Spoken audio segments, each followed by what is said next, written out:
Olá, tudo bem? Hello. How are you? I'm fine. E aqui estamos Deia, Lid e Mariha dando um oi, Oi. dando uma boa tarde para o Brasil e um bom dia América. Good morning. Good morning. Estamos aqui, a gente está aqui naquele hostel ali naquele lugar e o congresso é aqui, tipo nesse hotel. Êêê! Somos inteligentes!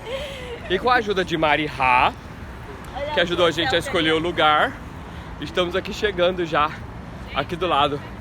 Só um pouquinho atrasado. 2 minutos. 2 minutos de distância. Só um pouquinho atrasado, porque o primeiro dia foi meio caos, assim. A gente foi bem corrido, né, Dé?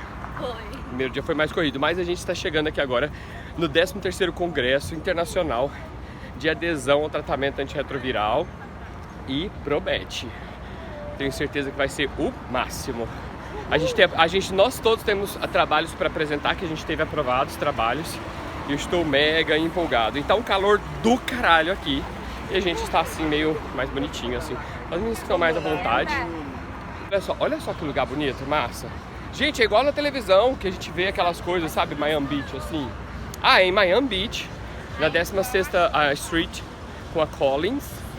É muito legal. E deixa eu ir lá e depois a gente fala lá de dentro. Beijo, beijo. Olá, tudo bem?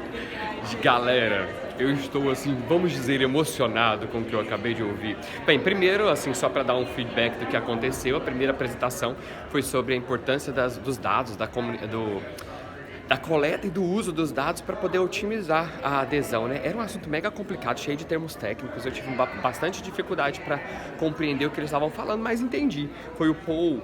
Ele era do CDC, e o que eu percebi assim foi que parece que ele não tinha muita ideia sobre a questão prática mesmo do assunto. Ele sabia muito a questão técnica, mas como ele é do CDC, né, sei lá, enfim, não entendi muito bem, porque as pessoas fizeram algumas perguntas, ele ficou um pouco perdidinho.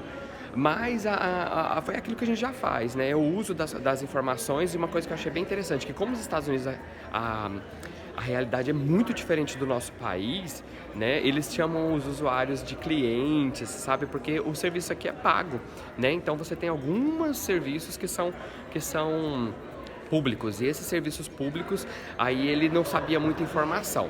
Mas, por exemplo, surgiu 2 perguntas que foram muito interessantes. Uma delas foi se eles sabiam, se o CDC tinha consciência de como as pessoas mudavam de lugar, por exemplo, para manter a adesão, a retenção desses usuários, como é que fazia quando um usuário mudava de serviço para tirar o medicamento, né? Numa farmácia para tirar o medicamento.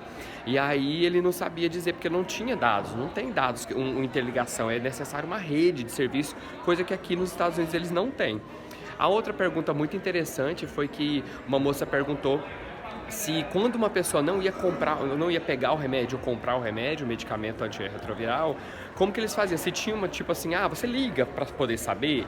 Aí ele disse que seria ideal, que seria fantástico, mas que isso não é política, né? Que isso, na verdade, seria um mundo ideal. E eu lembrei que no nosso país a gente tem milhares de serviços públicos de saúde que ligam para os usuários, inclusive lá no Amazonas mesmo, quando eu passei uma semana lá, eles ligam para os usuários, eles procuram saber por que não foi na consulta. Eu fiquei tão orgulhoso. Na verdade, quando a gente vê o serviço dos Estados Unidos, eu pelo menos me sinto muito orgulhoso de ter um sistema único de saúde que dá o medicamento, a atenção, né? Claro que com todos os seus problemas de acesso, tudo isso, mas é um serviço de saúde lindo, né? Incrível. E aí o que a gente tem que... E uma coisa que eu percebi, sabe o que é? Que a gente tem muito problema com quem presta o serviço, sabe? Eu fiquei muito, assim, bolado com isso, porque a gente percebe que, na verdade, o problema do estigma, inclusive que é dos outros vídeos que eu vou falar aqui, o problema do estigma é algo que a gente ainda... Cara, a gente tem que combater muito. Mas, enfim, eu vou fazer outros vídeos, daqui a pouco eu conto agora da outra apresentação que eu fiquei impressionado. E agora eu vou contar de uma que eles estavam falando, era uma apresentação sobre as Fast Track Cities, né? Que são as cidades que estão empenhadas em acelerar esse processo de combate do HIV, trabalhando a questão de prevenção, diagnóstico e tratamento do HIV. E foram 3 cidades muito interessantes, porque foram em 3 continentes diferentes, né? Que era Nova York, cidade de Nova York. O outro caso era Londres, a cidade de Londres, mas ela apresentou bastante informações sobre a Inglaterra como um todo. E em terceiro, a Melbourne, né? Que está lá na Oceania, é uma cidade da Austrália, em que inclusive eu tive o privilégio de estar 4 anos atrás na Conferência Internacional de AIDS.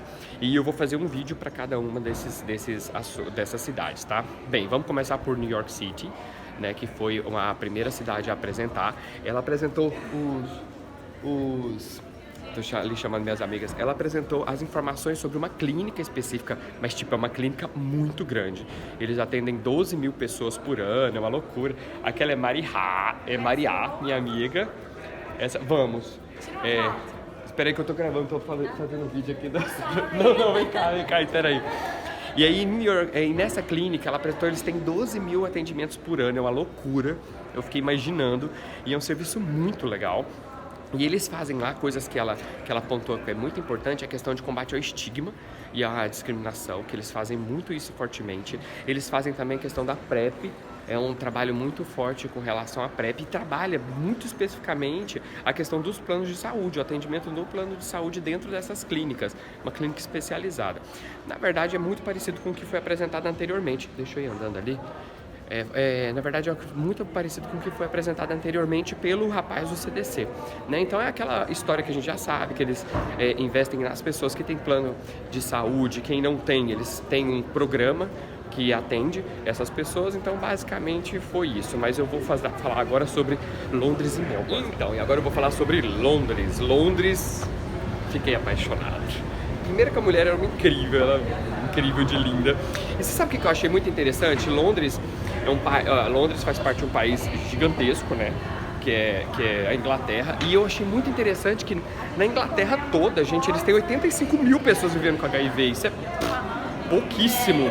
Eu achei muito pouca gente, mas é muito bom, né? Porque assim, eles têm um controle, né, das novas infecções, o que é bastante interessante. Além disso, a gente tem... O que eles falaram lá é que lá o serviço público de Londres é todo gratuito, igual o nosso SUS mesmo. Ele é todo gratuito, igualzinho. Inclusive, todos os serviços de PEP, de PrEP, são todos lá mesmo nos serviços de saúde. Eles têm clínicas especializadas, o que também é muito bacana. Eles trabalham bastante com clínica especializada, que a gente viu muito em Manaus, esse negócio das clínicas.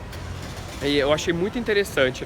Eles usam uma questão de comunicação, gente, é muito legal a comunicação deles, é direta, é franca, é sem mimimi, e eles usam muito da questão da comunidade. Cara, eles cobram da comunidade o engajamento no processo de prevenção, diagnóstico e de tratamento também das pessoas com HIV. Eu achei isso muito interessante, eu não sei como é que isso funcionaria muito bem no Brasil, né?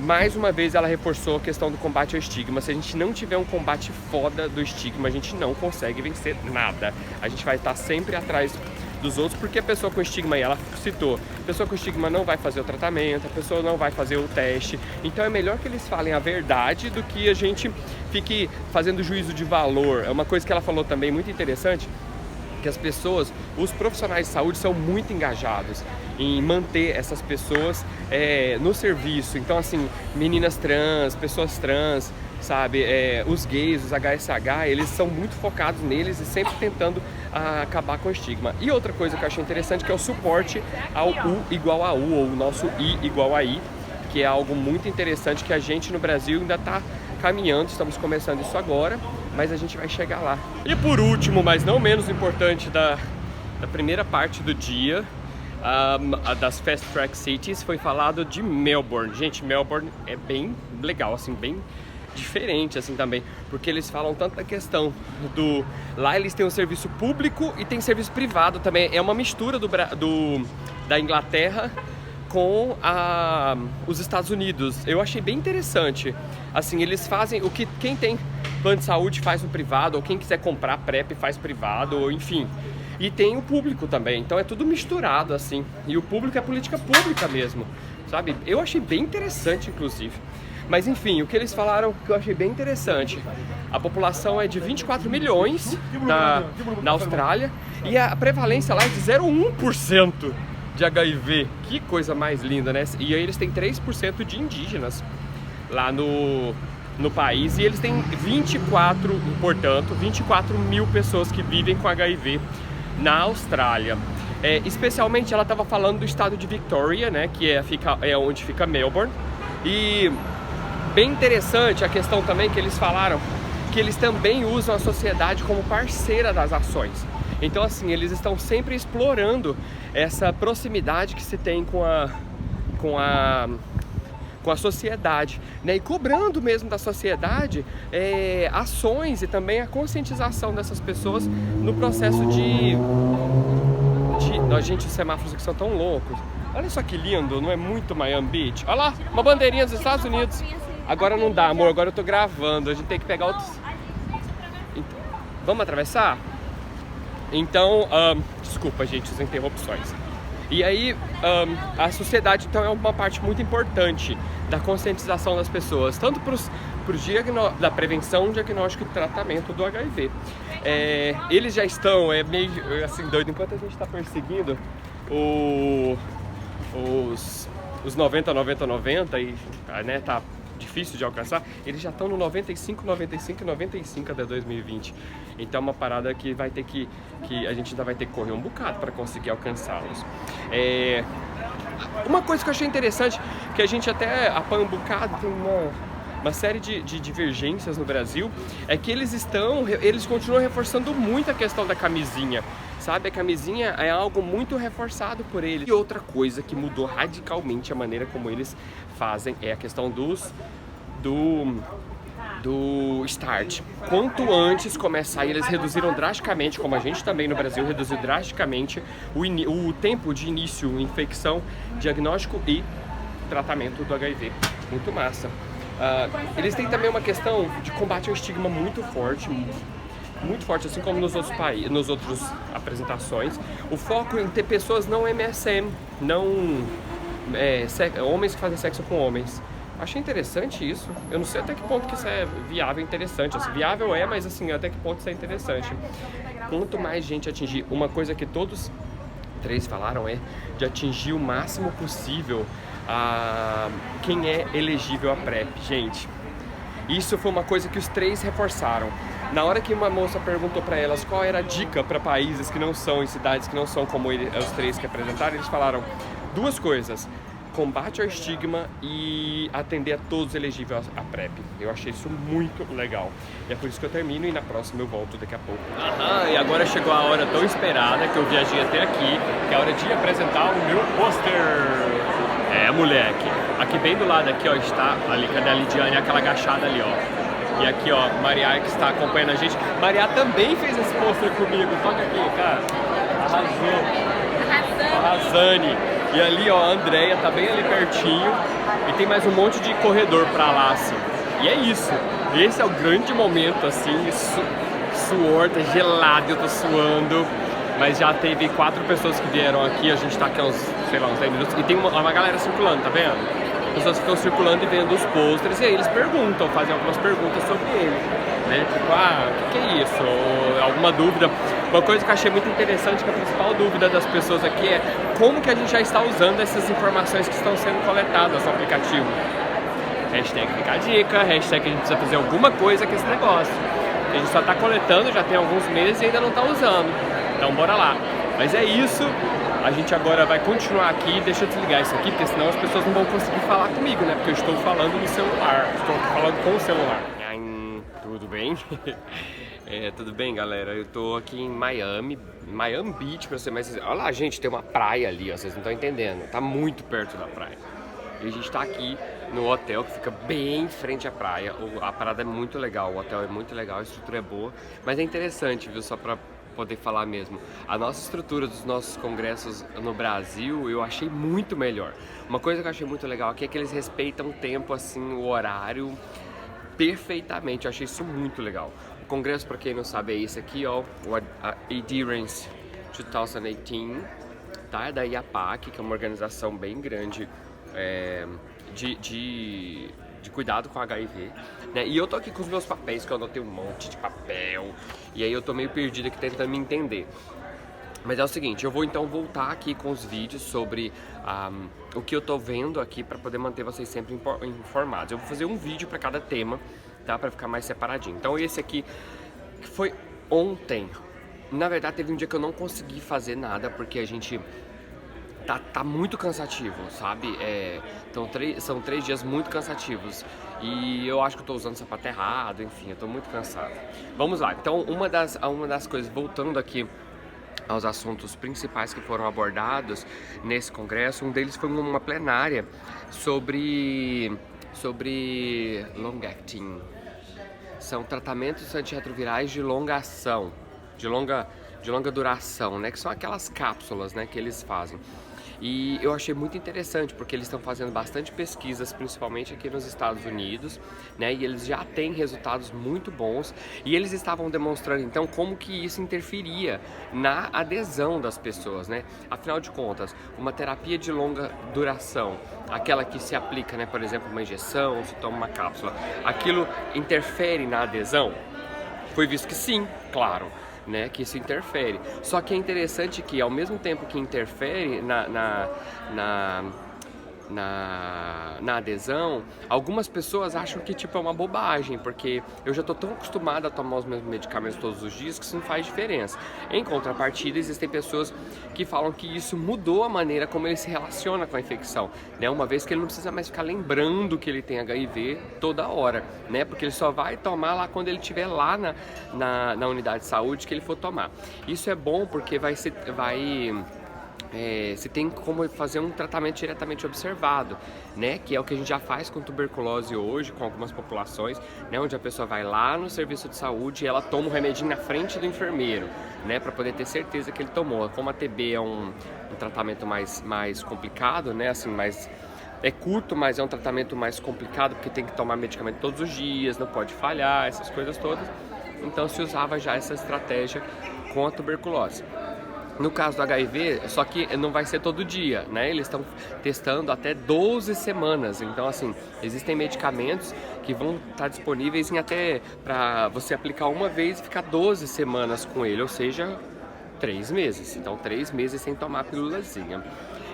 O que eles falaram lá na conclusão dos estudos é que os resultados são muito bons, mas eles precisam de mais evidências.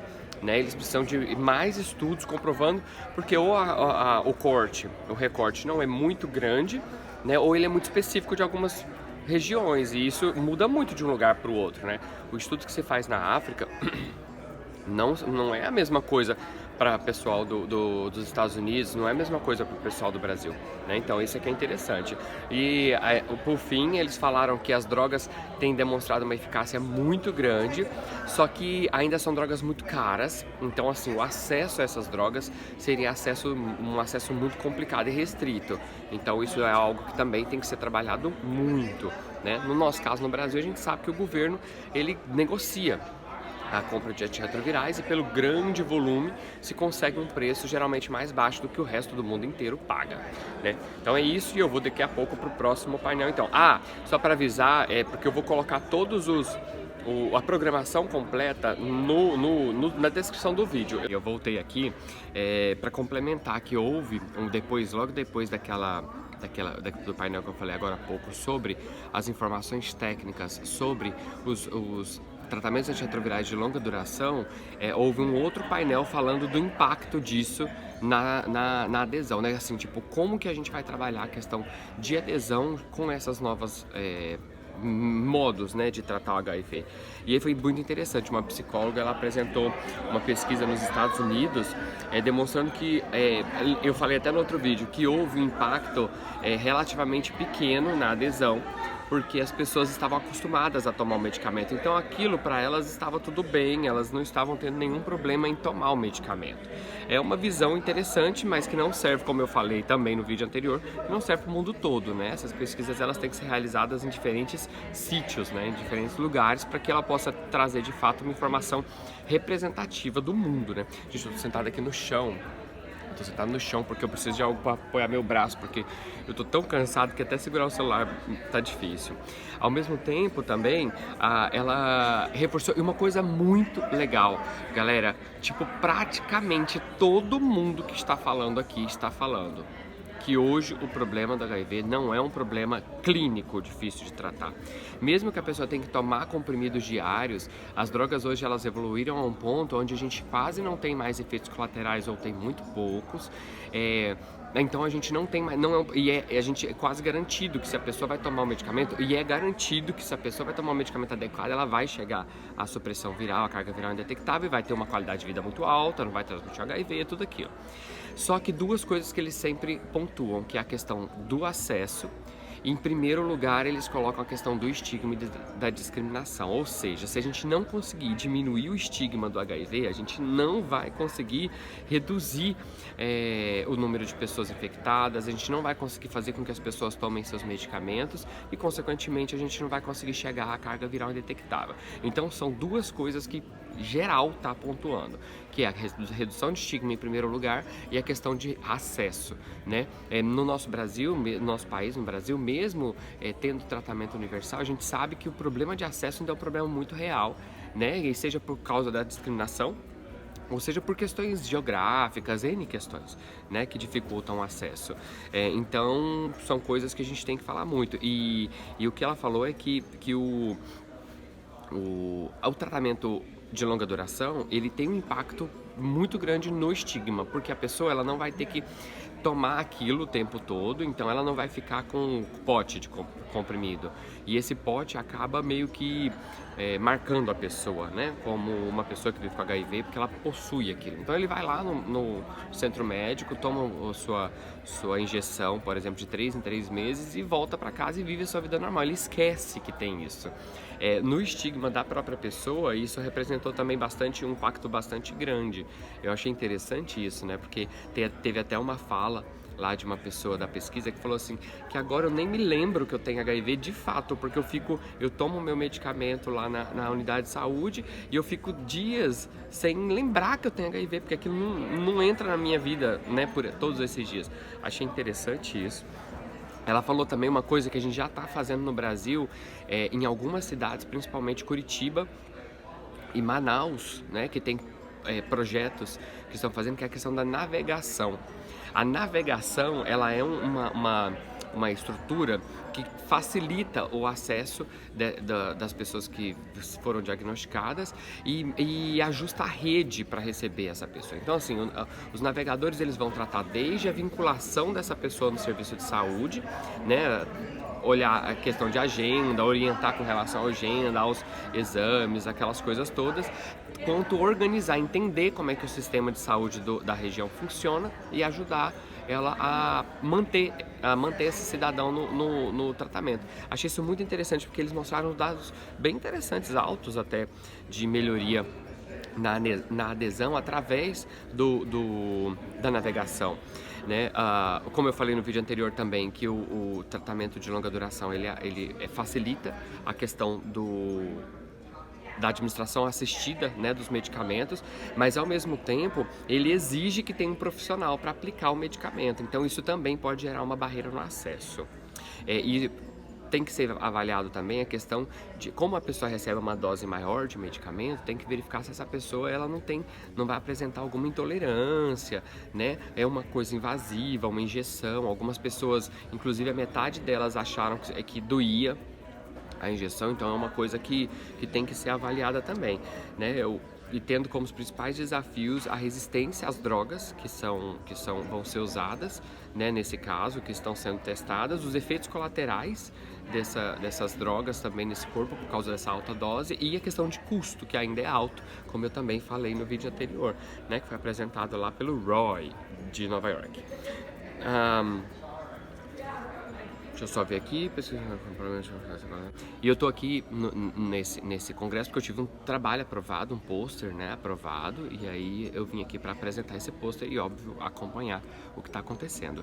E eu estou falando, então, fazendo vídeos. Ai, eu tô sentado aqui no chão, cheio de dor no corpo, de cansado. E eu tô aqui fazendo, então, vídeos para contar para vocês o que eu tô vendo aqui, né, o que é de novo, o que a gente já faz há séculos, mas enfim, sempre tem algo bacana que a gente pode falar, né? Então agora eu vou falar de uma coisa que, gente, foi um dos mais interessantes que eu vi. Muito, muito massa. Eram as inovações na medição da adesão. Porque o que acontece? A gente hoje é complicado, né? A gente tem questões éticas muito complicadas nessa questão do monitoramento da adesão, né? Porque até que ponto o indivíduo ele tem autonomia para tomar ou não tomar o medicamento. Mas ao mesmo tempo, o profissional de saúde ele precisa entender se esse cidadão se ele está tomando medicamento de fato ou se é falha no próprio medicamento, porque algumas pessoas têm resistência. Então, isso é muito interessante. E eu vou falar de 2 estudos que eu achei muito massa, que eu achei um muito interessante, divertido, e o outro foi, assim, na minha opinião, mais incrível. O primeiro foi sobre a medição da adesão pelo cabelo. A gente já sabe, né, que a gente tem como medir, por exemplo, o uso de drogas pelo cabelo. Então, por quê? Porque o cabelo, ele vai sendo formado, inclusive o meu tem brancos aqui, ele vai sendo formado e cada vez que eu consumo uma substância, ele entra no meu corpo e ele vai crescendo com o cabelo. Então, o cabelo, ele vai formando, ele tem uma história. Sabe quando eles perfuram, vão escavar, assim, fazer um estudo de solo, que eles fazem uma escavação e pegam uma parte da terra, daquela... E aí você consegue ver várias fases da evolução daquele terreno? Acontece a mesma coisa no cabelo. E aí é possível identificar lá nesse estudo do cabelo se a pessoa tomou o medicamento adequadamente de 7 a... Ai, gente, desculpa, eu não me lembro mais quantos dias, mas é assim, de 48 horas a mais de 7 dias, lembrei. É de 48 horas a mais de 7 dias, ou seja, se a pessoa falhou algum dia daqueles de 48 horas, ou seja, 2 dias, a mais de 7 dias, eles conseguem verificar que houve essa falha. Então, eles fazem uma avaliação e verificam que aquela pessoa não tomou medicamento adequadamente em determinados períodos, né? É bem interessante, é indolor, né, a extração do cabelo para poder fazer a avaliação e apresentou resultados muito bacanas, tá? O outro que eu achei muito foda, que eu achei o mais foda de todos, é o seguinte: é uma cápsulazinha de 1 milímetro, ela é deste tamanhozinho aqui, ó, desse tamanhozinho. Ela tem 1 milímetro, parece um comprimido, só que tem 1 milímetro de diâmetro. Esse comprimido, ele é colocado dentro de um comprimido de antirretroviral, ou ele pode entrar dentro de uma cápsula. Sabe aquelas cápsulas gelatinosas que a gente junta duas, uma de um lado e outra de outro? Aí ele é colocado o antirretroviral mais esse micro sensor dentro, e a pessoa toma. Quando ele toma aquele medicamento, né, aqui com a cápsulazinha, o medicamento vai para o estômago, aquela pílulazinha, aquele sensor, ele é dissolvido pelo estômago, pelo ácido gástrico, e ele emite pulsos por um sensor que é um adesivo que é colocado aqui no indivíduo. É colocado um adesivo sensor aqui. Esse adesivo ele capta os impulsos gerados pela dissolução dessa cápsulazinha. O que acontece é que esse adesivo, que dura até 1 semana no corpo da pessoa, fica até 1 semana, ele envia via Bluetooth para um dispositivo, pode ser um celular, um tablet ou um computador, ele envia a informação da hora e do dia e da hora que essa pessoa tomou o medicamento. E aí isso gera um gráfico. Aí ele gera um gráfico assim do dia que foi a dose adequada e o dia que houve baixa. E o que acontece é que eles demonstraram lá um gráfico lindo, aí só com 2 falhas, né? Durante o período, sei lá, 30 dias. 2 falhas. E aí fala, isso é muito legal, que não sei o que, mas vocês podem me perguntar, mas isso aí é muito lindo, você tá mostrando o mundo ideal, mas como que é o outro? Aí ela mostrou um outro gráfico, tipo, de várias falhas, assim. E aí ela demonstrou que na verdade isso é muito eficaz, eficiente para você perceber se essa pessoa está tomando medicamento adequadamente ou se é uma falha no medicamento que ela está tomando, né? Porque se é uma falha na adesão, é um tipo de abordagem que tem que ter, né? Se é problema no medicamento, né, a resistência, é outro tipo de abordagem. Então isso é muito interessante.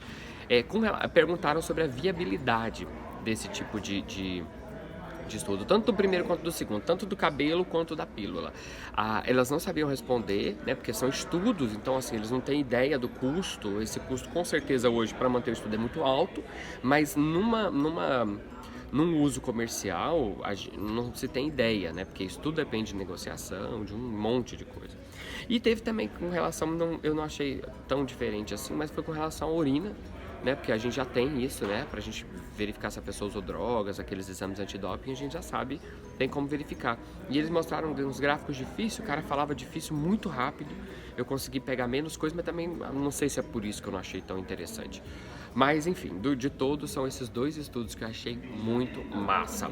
Como eu disse, entra todas aquelas questões éticas, até que ponto uma pessoa deseja ser monitorada dessa maneira, né? E outra coisa, a discussão que a gente tem que pensar é em que casos isso deve ser usado.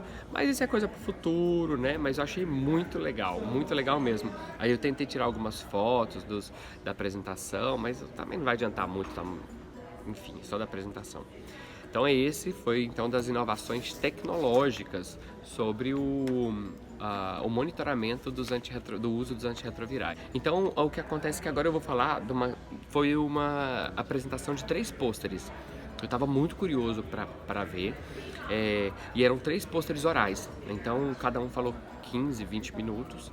E aí eu anotei aqui os 3 que eu achei mais interessante. Tá? O primeiro foi um jogo virtual criado por uma...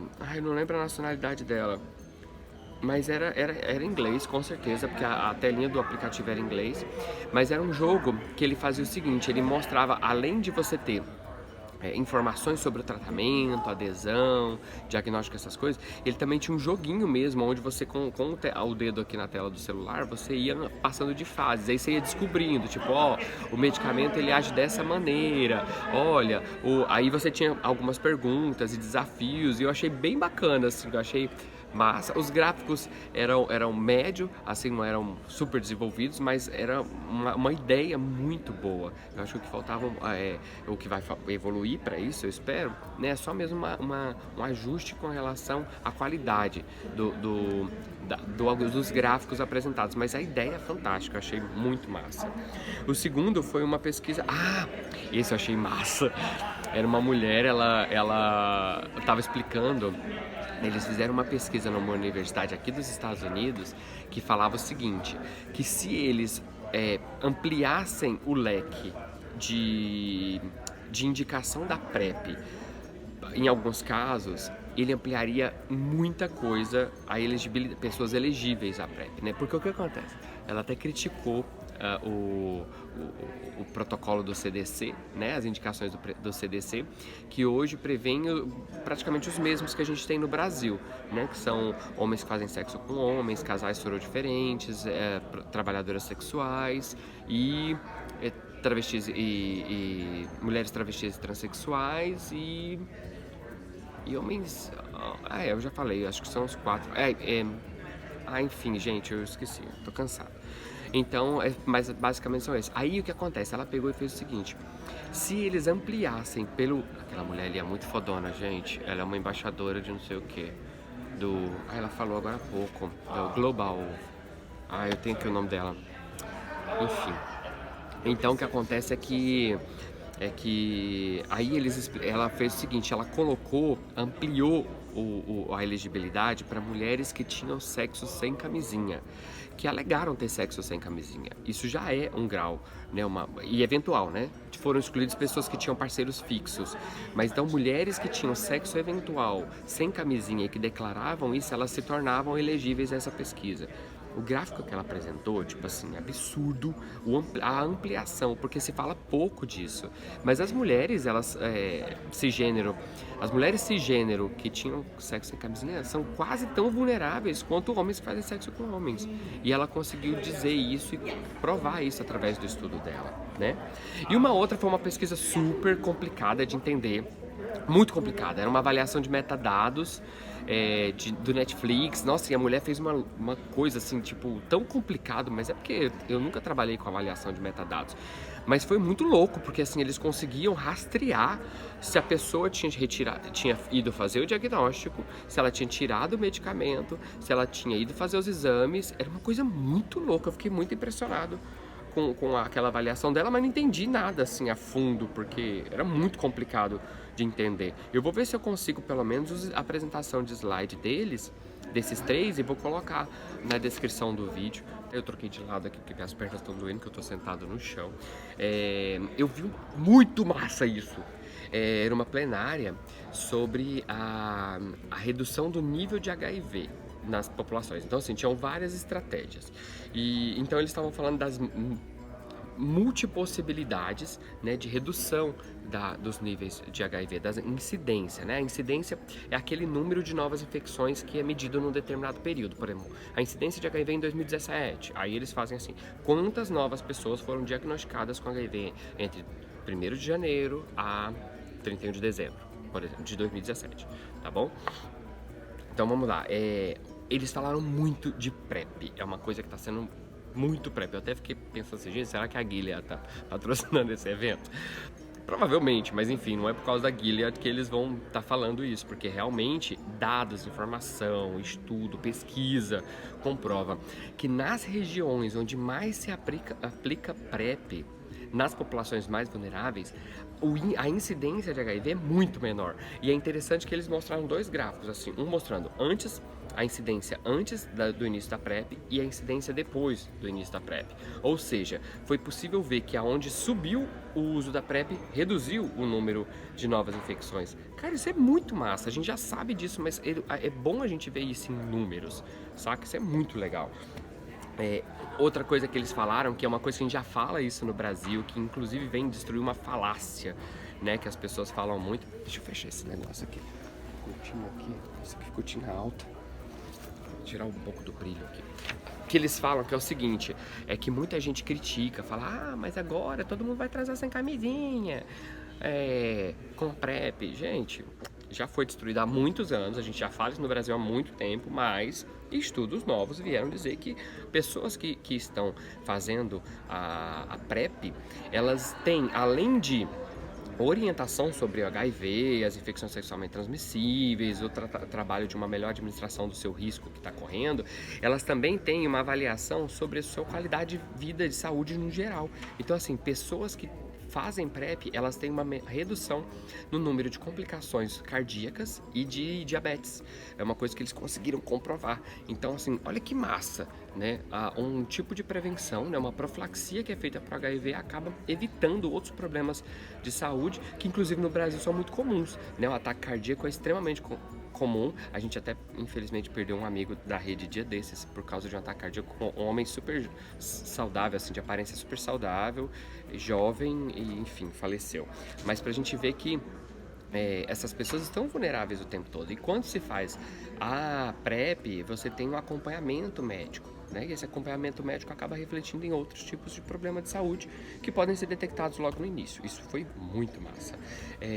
Outra coisa, questões de fumo também, né? Que as complicações causadas pelo fumo também foram avaliadas. Nos Estados Unidos, os negros continuam sendo os mais atingidos pelo HIV.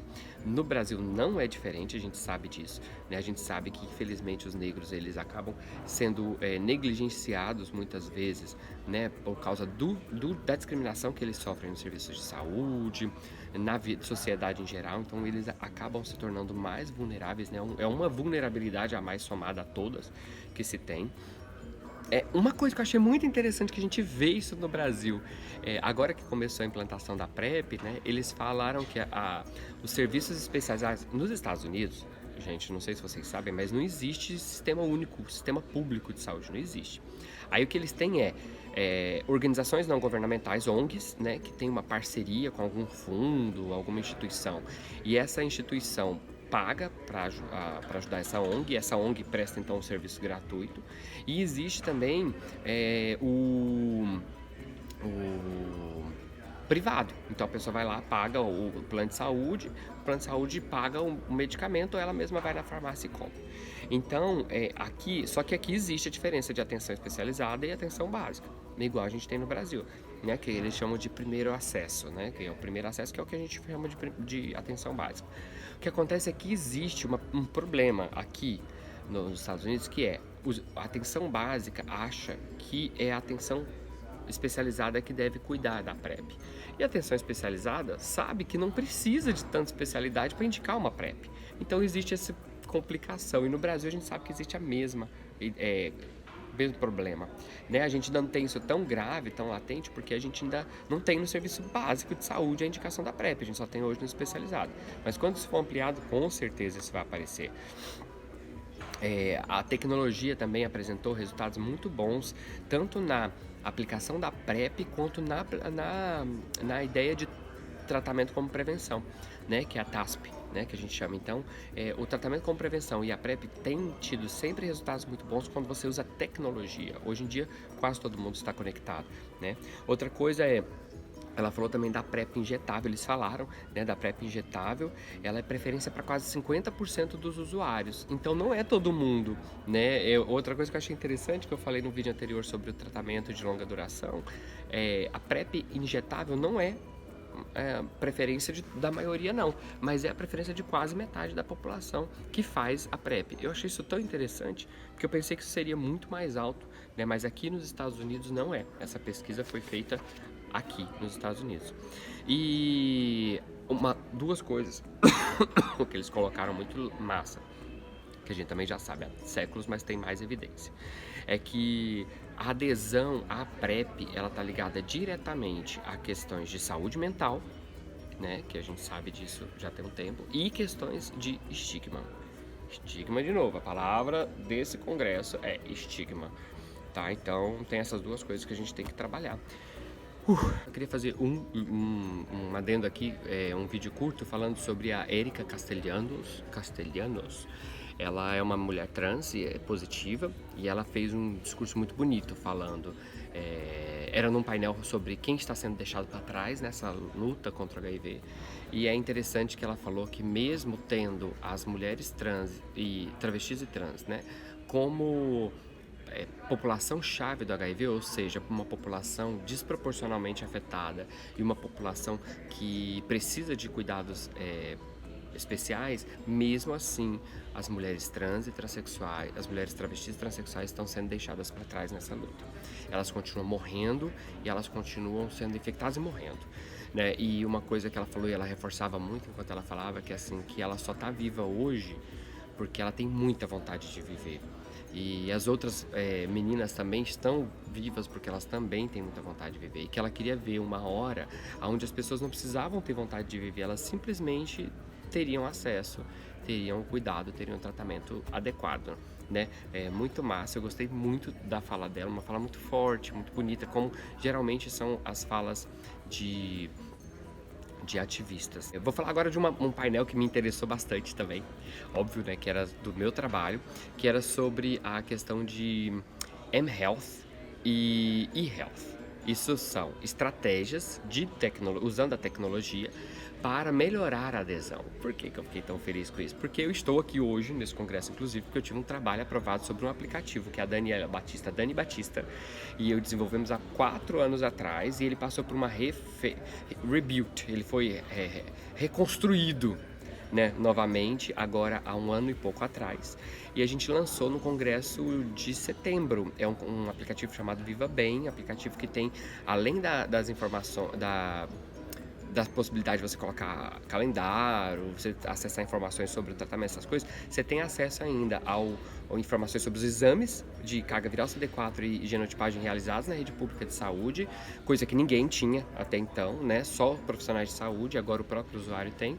E em segundo lugar, você pode ver também as questões, que é inédito, questões do seu tratamento, né? Verificar quais medicamentos você está tomando, quais esquemas você já tomou, e além disso ainda dizer o que você achou da dispensação, da sua última dispensação de medicamento. Então é muito bacana. Então o que acontece o que ela mostrou, mas o dela era muito focada no mHealth, que é a questão de uso de mobile, de celular, para fazer as coisas. O que eu achei interessante é que aqui eles separaram. Eu não sabia nem que existia essa separação de mHealth e eHealth. eHealth é o uso de tecnologia, né, para melhorar a qualidade de vida das pessoas no geral relacionadas à saúde. Então ela apresentou muito uma coisa que, gente, as pessoas falam muito disso aqui, que é o uso de text messages, sabe aquelas SMS que a gente usava, que eu até esqueço que tem no meu celular. se usa muito aquilo. Aí ela apresentou estudos na África, no continente africano, com resultados muito bons. Ela deu outras dicasinhas assim, tipo, não manda mensagem todo dia pra pessoa, manda uma vez por semana, perguntando como é que ela tá com o tratamento, se tem alguma novidade, como é que ela tá se sentindo. E uma coisa muito importante que ela sempre reforçou, é que em tecnologias mHealth, a gente tem que sempre que avaliar os dados que estão sendo coletados e dar um feedback para o usuário, né? Mostrar para ele, olha, a gente está te ouvindo, né? Você está aqui, você mandou uma informação, a gente ouviu e a gente está te respondendo. Eu achei isso tão massa, porque eu quero muito fazer isso. E eu vou tentar fazer, juro que eu vou. E aí, vamos ver como é que isso vai funcionar, mas eu achei muito legal. E ela apresentou também questões de aplicativos, né, como que isso faz. Eles fizeram uma avaliação também sobre como que isso está hoje no mercado de aplicativos, né? Um cara apresentou falando que, na verdade, não está tão... hoje em dia, quando você vai procurar, você tem pouca coisa sobre aplicativos de saúde, muito menos aplicativos de HIV, grandes aplicativos, que você tem muito, né? Por exemplo, você vai querer saber alimentação, você tem 1 milhão, mas oficiais mesmo, onde a pessoa tem um diferencial, porque eles são todos muito parecidos. Achei bem interessante. E por último, mas não menos importante, de hoje, né, desses vídeos que eu estou fazendo agora, foi uma fala de 2 ativistas. Era um rapaz de Nova York, chamado Bruce, e uma moça, uma mulher do Quênia, de Nairobi. Gente, lindo, né? Eu sou apaixonado porque eles falam. O mais legal de tudo é que eu estou extremamente alinhado com o que eles falaram. Gente, se um cara e uma mulher foram chamados para vir para esse congresso para falar sobre a questão de estigma, discriminação e como que isso impacta na adesão, e o meu pensamento tá parecido com deles, eu tô me sentindo muito feliz. Vamos lá, eu estou cheio de mim agora. Mas o que eles falaram é o seguinte: o rapaz, ele reforçou sempre na questão do U igual a U, né? Que é aqui no Brasil é usado I igual a I, que é indetectável, é igual a intransmissível. E eles bateram na tecla o tempo todo, inclusive todos os profissionais que falaram aqui hoje, que citaram... Foi mal aí, desculpa aí. Que citaram o I igual a I, todos eles falaram da importância do Estado reconhecer essa evidência, né? Que é indetectável é igual a intransmissível.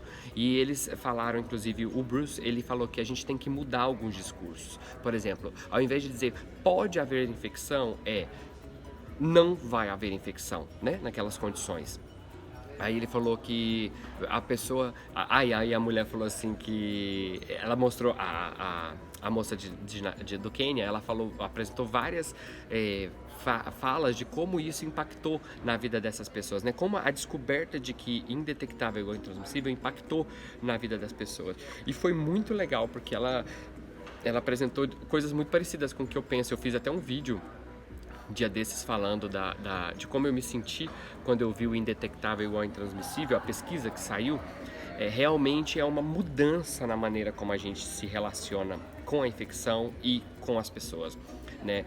A tranquilidade que se dá ao saber que eu não sou mais uma bomba biológica e que a gente não é perigoso, agente positivo, não é perigoso, isso traz uma satisfação e uma felicidade que não dá para medir, né? Porque você tinha todo um estigma guardado de que essa pessoa era perigosa, ela oferecia risco. De repente você não tem mais, acabou.